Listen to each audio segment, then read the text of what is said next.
തൃശൂർ പൂരം വിവാദത്തിലെ വിവരാവകാശ മറുപടിയിൽ police ആസ്ഥാനത്തെ information ഓഫീസർക്കെതിരെ നടപടിയുമായി സർക്കാർ.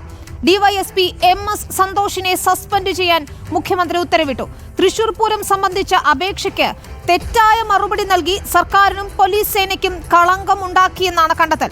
പൂരം വിവാദത്തിലെ അന്വേഷണത്തെക്കുറിച്ച് അറിയില്ല എന്നായിരുന്നു മറുപടി. ശ്രീജിത്ത് നൽകും വിവരങ്ങൾ. ശ്രീജിത്ത്, നാളെ മുഖ്യമന്ത്രി വാർത്താ സമ്മേളനം നടത്താനിരിക്കെയാണ് ഇപ്പോൾ തിരക്കിട്ടുള്ള നടപടികൾ ഉണ്ടാകുന്നത്. ഇപ്പോൾ തെറ്റായ വിവരം നൽകി സർക്കാരിനും പോലീസ് സേനയ്ക്കും കളങ്കം ഉണ്ടാക്കിയെന്നാണ് ഉത്തരവിൽ പറയുന്നത്, അല്ലേ? മുഖ്യമന്ത്രിയുടെ ഓഫീസിൽ നിന്ന് പുറത്തിറക്കിയ വാർത്താക്കുറിപ്പിൽ പറയുന്നത് അങ്ങനെയാണ്. തൃശൂർ പൂരം സംബന്ധിച്ച അന്വേഷണവുമായി ബന്ധപ്പെട്ട വിവരാവകാശ അപേക്ഷയ്ക്ക് തെറ്റായ മറുപടി നൽകി സർക്കാരിനും പോലീസ് സേനയ്ക്കും കളങ്കമുണ്ടാക്കിയെന്ന് കണ്ടതിനെ തുടർന്നാണ് നടപടി സ്വീകരിക്കുന്നതെന്നാണ് വിശദീകരണം. തൃശൂർ പൂരവുമായി ബന്ധപ്പെട്ട് മുഖ്യമന്ത്രി പ്രഖ്യാപിച്ച അന്വേഷണം നടക്കുന്നില്ല, അത്തരമൊരു അന്വേഷണമില്ല എന്നാണ് പോലീസ് ആസ്ഥാനത്ത് നിന്ന് വിവരാവകാശ നിയമപ്രകാരമുള്ള ചോദ്യത്തിന് മറുപടിയായി നൽകിയത്. അത് വലിയ രാഷ്ട്രീയവാദമായി പരിണമിച്ചു. CPI നേതാക്കന്മാരായ മന്ത്രി കെ രാജൻ, VS സുനിൽകുമാർ തുടങ്ങിയവർ ഇതിനെ ചോദ്യം ചെയ്ത് രംഗത്തെത്തി. മുഖ്യമന്ത്രിയാണ് 2024 ഏപ്രിൽ 23 പൂരം കലക്കിയതുമായി ബന്ധപ്പെട്ട് അന്വേഷണം പ്രഖ്യാപിച്ചത്. ഈ അന്വേഷണത്തിന്റെ ഭാഗമായി പാറമേക്കാവ് തിരുവമ്പാടി ദേവസ്വം അധികൃതരുടെ മൊഴിയെടുത്തതല്ലാതെ അന്വേഷണം കാര്യമായി മുന്നോട്ട് പോയിരുന്നില്ല. ഈ അന്വേഷണം റിപ്പോർട്ട് പുറത്തുവിടണം എന്നത് ഈ PV അൻവർ ഉയർത്തിയ ആരോപണങ്ങൾക്ക് പിന്നാലെ VS സുനിൽകുമാർ നിരന്തരം ആവശ്യപ്പെടുകയായിരുന്നു.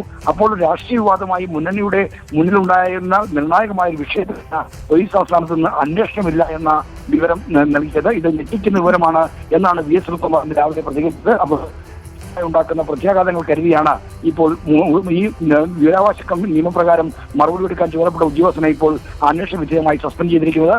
പോലീസ് ആസ്ഥാനത്തെ സ്റ്റേറ്റ് ഇൻഫർമേഷൻ ഓഫീസറും NRS ഡിവൈഎസ്പിയുമായ MS സന്തോഷിനെതിരെയാണ് ഇപ്പോൾ നടപടി സ്വീകരിച്ചിരിക്കുന്നത്. അച്ചടക്ക നടപടി സ്വീകരിക്കുന്നതിന്റെ ഭാഗമായി അദ്ദേഹത്തെ അന്വേഷണ വിധേയമായി സസ്പെൻഡ് ചെയ്യുകയാണ് ഇപ്പോൾ സംഭവിച്ചിരിക്കുന്നത്. ശ്രീജിത്ത്, ഈ വിവാദങ്ങൾക്കൊക്കെ ശേഷം മുഖ്യമന്ത്രി നാളെ മാധ്യമങ്ങളെ കാണുകയാണ്. രാവിലെ 11 മണിക്കാണ് അത് വാർത്താ സമ്മേളനം നിശ്ചയിക്കുകയും ചെയ്തിരിക്കുന്നത്. ഇത്തരത്തിലുള്ള സുപ്രധാനമായ ഏതെങ്കിലും കാര്യങ്ങളിൽ ഒരു വിശദീകരണം നൽകുകയായിരിക്കുമോ അദ്ദേഹത്തിന്റെ വാർത്താ സമ്മേളനത്തിലൂടെ ഉദ്ദേശിക്കുന്നത്? മുഖ്യമന്ത്രിയുടെ വാർത്താ സമ്മേളനത്തിന് മുമ്പ് പോലീസുമായി ബന്ധപ്പെട്ട ആക്ഷേപങ്ങളിലും ആരോപണങ്ങളിലും കാര്യമായ നടപടികൾ പ്രതീക്ഷിക്കുന്നുണ്ട്. എന്നാൽ ആദ്യഘട്ടത്തിൽ ഇപ്പോൾ പുറത്തുവരുന്ന നടപടി പോലീസ് ആസ്ഥാനത്തെ വിവരാവകാശ നിയമപ്രകാരം മറുപടി നൽകാൻ ചുമതലപ്പെട്ട ഉദ്യോഗസ്ഥനെ സസ്പെൻഡ് ചെയ്യുന്നത് മാത്രമാണ്. എന്നാൽ ADGP MRS കുമാറുമായി ബന്ധപ്പെട്ട കാര്യങ്ങളിൽ ഒരു നടപടിയും ഉള്ളതായി ഇതുവരെ സൂചനകളില്ല. അത്തരം നടപടികൾ മുഖ്യമന്ത്രിയുടെ വാർത്താ സമ്മേളനത്തിന് മുന്നോടിയായി ഉണ്ടാകുമെന്ന് എന്ന തരത്തിലുള്ള പ്രചരണം തിരുവനന്തപുരത്ത് രാഷ്ട്രീയ വൃത്തങ്ങളിൽ വളരെ ശക്തമാണ്. എന്നാൽ അത്തരം നടപടികൾ ഉണ്ടായിട്ടില്ല. എന്നാൽ മുഖ്യമന്ത്രി നാളെ വാർത്താ സമ്മേളനം വിളിക്കുമ്പോൾ അദ്ദേഹം ഏറ്റവും പ്രധാനമായി ഉന്നയിക്കാൻ പോകുന്നത് ചൂരൽമല മുണ്ടക്കൈ ദുരന്തവുമായി ബന്ധപ്പെട്ട് പുറത്തു വന്ന കണക്കുകൾ, അതിൽ മാധ്യമങ്ങളെ വിമർശിച്ചുകൊണ്ടുള്ള ഒരു പ്രതികരണമായിരിക്കും അദ്ദേഹത്തിന്റെ വാർത്താ സമ്മേളനത്തിന്റെ ആദ്യ ഭാഗത്ത് ഉണ്ടാകാൻ സാധ്യതയുള്ളത്.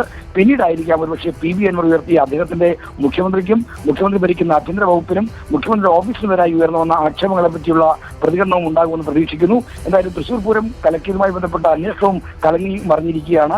ഈ കാര്യത്തിൽ നടന്നത് പ്രഹസനമാണെന്ന ആക്ഷേപം ഉന്നയിച്ചുകൊണ്ട് CPIയും ഒപ്പം തന്നെ പാറമേക്കാവ് തിരുവമ്പാടി ദേവസ്വങ്ങളും രംഗത്ത് വന്നിരിക്കുന്നു. അപ്പോൾ ഒരു വൈകാരിക വിഷയമായി തൃശൂരിൽ മാറിയിരിക്കുന്ന കാര്യത്തിൽ മുഖ്യമന്ത്രി പ്രതികരണം പ്രതീക്ഷിക്കുന്നു. ഒപ്പം തന്നെ PV അൻവർ ഉന്നയിച്ച പൊളിറ്റിക്കൽ സെക്രട്ടറി P ശശി അടക്കമുള്ള ആളുകൾക്കെതിരെയുള്ള നടപടി, RSS നേതാക്കളുമായി കൂടിക്കാഴ്ച നടത്തിയ ADGP MRS കുമാറിനെ ക്രമസമാധാന ചുമതലയിൽ നിന്ന് മാറ്റാത്തത് എന്തുകൊണ്ട് തുടങ്ങിയ ചോദ്യങ്ങളെല്ലാം നാളത്തെ വാർത്താ സമ്മേളനത്തിൽ വരും. ഇതിനെല്ലാം മുഖ്യമന്ത്രിയിൽ നിന്ന് മറുപടി പ്രതീക്ഷിക്കുകയാണ്.